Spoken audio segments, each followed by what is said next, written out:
Je respire des sons différents, vivants et réels. Et je suis présent dans tout.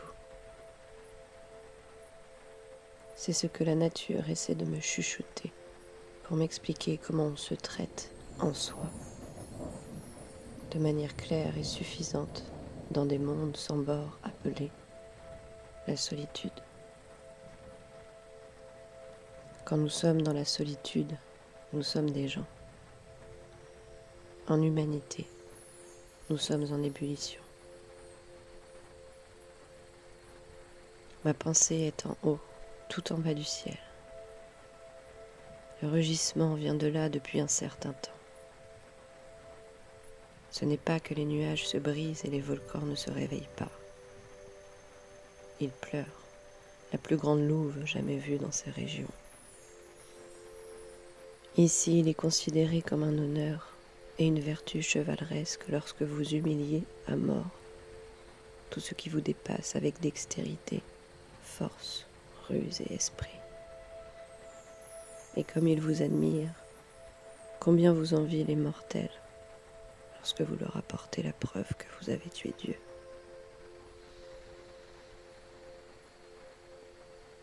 Suis-je assez libre pour me considérer honnête, valide et calme?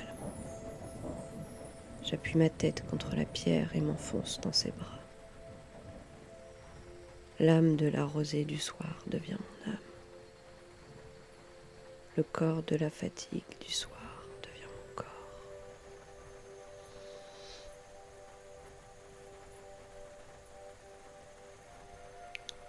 Et la louve se souvient de quelque chose dans sa tête.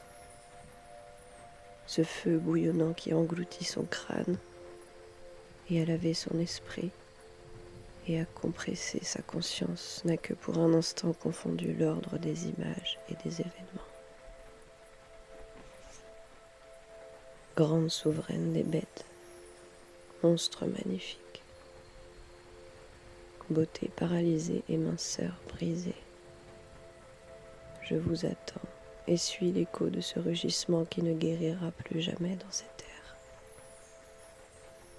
Resteront des horizons vulnérables, resteront vivantes pour toujours de profondes fissures dans les plis du ciel. Et il y aura de l'amertume, non seulement de votre chair, mais aussi de la mienne. Je hurle avec vous et je me tranche. Depuis que le monde existe, nous avons été punis et détruits parce que nous ne sommes pas comme tout le monde. Ils se moquent de nous persécutent et nous marquent.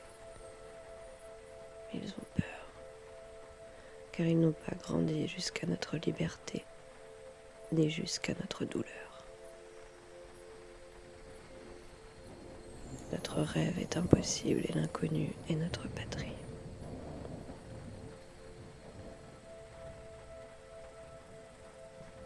Depuis la naissance, nous luttons avec le même monde trop serré.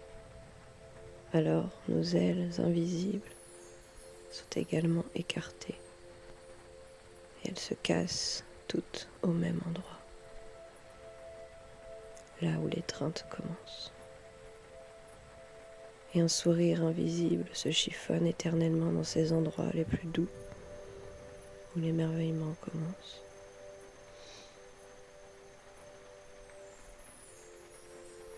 Le danger et la joie sont des jumeaux.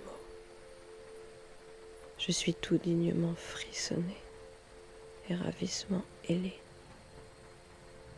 comme quand je ferme les yeux et m'imagine en lévitation.